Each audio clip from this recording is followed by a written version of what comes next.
la ligne droite. L'objectif de cette leçon est d'apprendre à faire voler le planeur en ligne droite, c'est-à-dire à assiette constante à la valeur de référence et à inclinaison nulle. Seront étudiés successivement le pilotage de l'assiette, le pilotage de l'inclinaison et le contrôle du lacet inverse.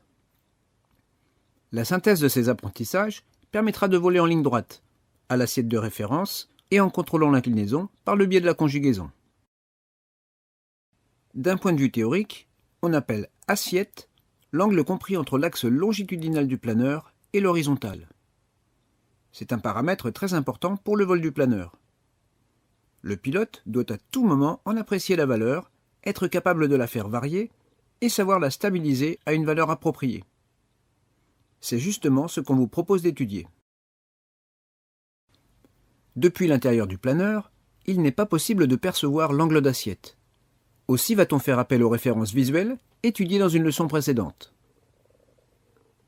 D'un point de vue pratique, le pilote utilisera le repère capot et la ligne d'horizon pour évaluer l'assiette.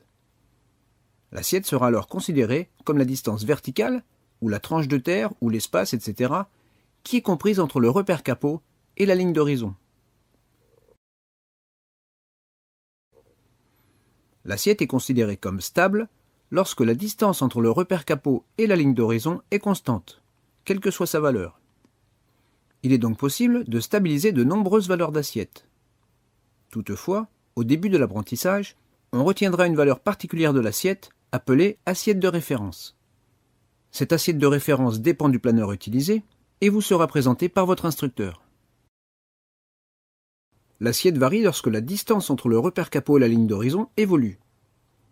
Quand le repère capot descend par rapport à la ligne d'horizon, on dit que l'assiette varie à piqué. Lorsqu'il monte par rapport à la ligne d'horizon, on dit que l'assiette varie à cabré. Comme on l'a dit précédemment, il est possible de stabiliser beaucoup de valeurs d'assiette. L'assiette étant stabilisée à une valeur quelconque, il est important de pouvoir la qualifier par rapport à la valeur de référence. Lorsque le repère capot est stabilisé plus bas que la valeur de référence, on dit que l'on a adopté une assiette piquée. Au contraire, quand le repère capot est stable mais positionné plus haut que la valeur de référence, on dit qu'on a choisi une assiette cabrée. En quelque sorte, l'assiette de référence est la valeur particulière de l'assiette qui sépare les assiettes piquées des assiettes cabrées. Notez que l'on parle de variation d'assiette à cabré ou à piqué, mais que l'on stabilise des assiettes piquées ou cabrées.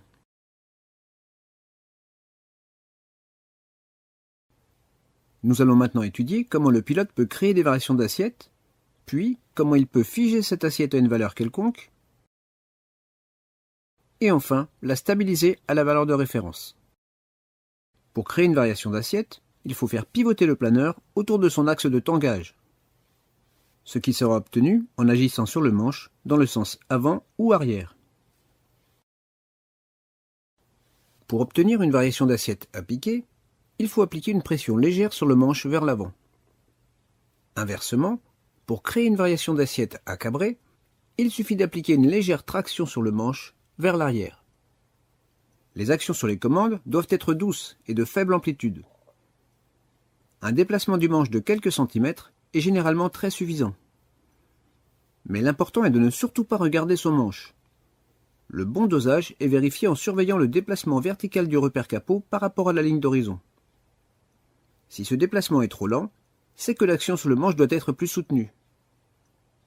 S'il est trop rapide ou trop brusque, c'est qu'au contraire, le déplacement du manche doit être réduit.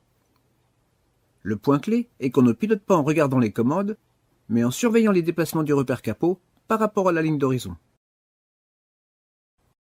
Pour arrêter une variation d'assiette et stabiliser cette dernière, il faut relâcher doucement la pression exercée sur le manche. Alors, le déplacement vertical du repère capot ralentit, puis le mouvement cesse. L'assiette est stabilisée, pour l'instant à une valeur quelconque. Toutefois, la stabilisation obtenue n'est pas parfaite. Après quelques secondes, des petites variations indésirables de l'assiette vont apparaître. Le pilote devra rapidement les contrer pour ramener les repères capot à la valeur de l'assiette souhaitée.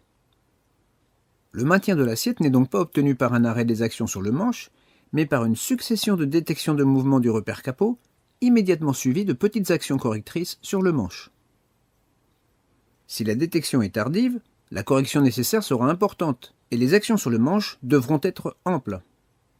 Si au contraire la détection est précoce, la correction nécessaire sera faible et les actions sur le manche seront infimes, ce qui donnera l'impression, certes fausse, que le planeur tient son assiette tout seul et que l'intervention du pilote n'est quasiment pas nécessaire. Le secret du pilotage est, avant tout, de savoir détecter l'amorce des mouvements indésirables du repère capot. Le principe de la stabilisation de l'assiette étant maintenant compris, l'objectif est de l'appliquer à la valeur d'assiette de référence qui vous sera montrée par votre instructeur.